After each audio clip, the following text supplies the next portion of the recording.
हर एक आर्टिस्ट के लिए ना एक टाइम आता है, एक स्टेज आता है जहाँ पे आपको लगता है कि I have done enough now, so maybe it's time to move on. Fans के लिए तो ये काफ़ी शॉकिंग है। मनसुंदर को अभी बाय बाय कर रहे हो। मेरे लिए काफ़ी डिफ़िकल्ट डिसीजन था ऑनेस्टली। कॉन्ट्रास्ट है बहुत जूही का कैरेक्टर विद रूही।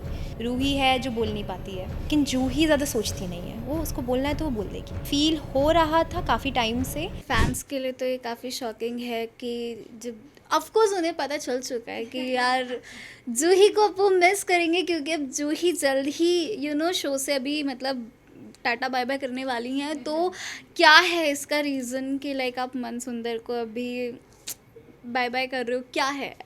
ये ना मेरे लिए काफ़ी डिफ़िकल्ट डिसीजन था ऑनेस्टली। और ऐसा नहीं है, कोई भी डिसीजन आप लेते हो अपनी ज़िंदगी में, स्पेशली अगर कोई बहुत बड़ा डिसीजन आपको लेना पड़ता है तो वो ऑन द स्पॉट या इंस्टेंटली नहीं बनता है। आप काफ़ी टाइम से सोच रहे होते हो उस बारे में। तो I think after a year only मैं ये सोच रही थी कि should I go for another character also, because initially जैसे चीज़ें प्रॉमिस की गई थी मेरे कैरेक्टर के स्क्रीन टाइम को लेके, या वो प्रॉमिसिंग मुझे नहीं लग रहा था उतना by the end of it. And मैंने क्रिएटर्स से भी बात करने की कोशिश की थी कि this is what is happening. तो अपने तरीके से फिर उन्होंने बीच में मेरे कैरेक्टर के लिए लिखना भी शुरू किया था।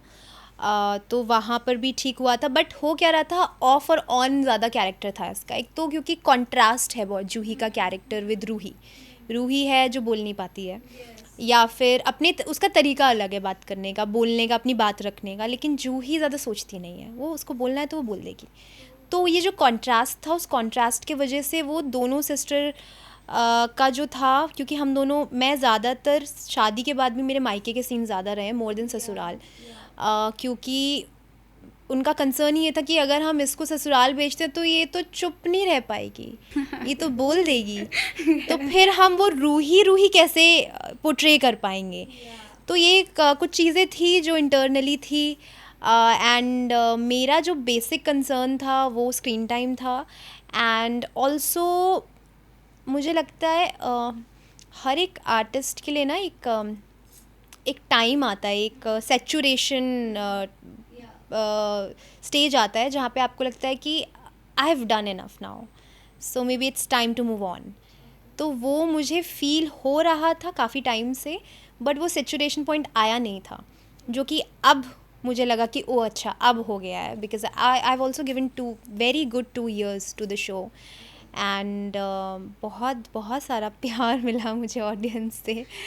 जूही को इतना प्यार, इतना जानते हैं, ओ माय गॉड। मतलब मैं कई बार हैरान हो जाती थी। मुझे याद है मैं उदयपुर गई थी और वहाँ कोई मंदिर था, करनी माता मंदिर, if I am not wrong, हाँ यही नाम था। तो वहाँ पे मैं गई हूँ और कोई कोने में मंदिर है, ऊपर बिल्कुल जाकर है, ट्रॉली से ऊपर जाना है। एंड वहाँ हम लोग घूम रहे हैं, मैं और मेरी बेस्ट फ्रेंड थे साथ में। और सडनली एक लेडी आती है, वो मेरी बेस्ट फ्रेंड को पूछती है ये जूही है ना, मनसुंदर में आती है ना। तो मतलब उस दिन, मतलब शो तो मैं बहुत टाइम से कर रही थी, मुझे पता भी था फ़ैन, लेकिन इतना फ़ैन बेस है कि एक जगह जहाँ पे कोने में एक मंदिर, वहाँ पे like somebody is there and there like कि वी नो हर। तो मेरे लिए वो बहुत वैसा था कि वाओ, आई ओपनिंग था कि oh my god, Mansundar is very famous. तो उस दिन बहुत प्राउड हुआ था ये जान के कि I am a part of such a show which is like so so famous, and इतने लोगों के दिल में है ये शो। तो मेरी फ्रेंड ने बोला हाँ ये वही है। फिर उन्होंने वही पिक्चर्स एंड ऑल जो होती हैं फैंस को चाहिए होती हैं, सो मैं उनसे मिली तो मुझे कह रही थी उनके कोई फैमिली में है, कह रही हमारी फैमिली में सब लोग मनसुंदर देखते हैं, बहुत पसंद करते हैं। तो मैंने बोला थैंक यू सो मच, ऐसे ही प्यार देते रहिए हमें।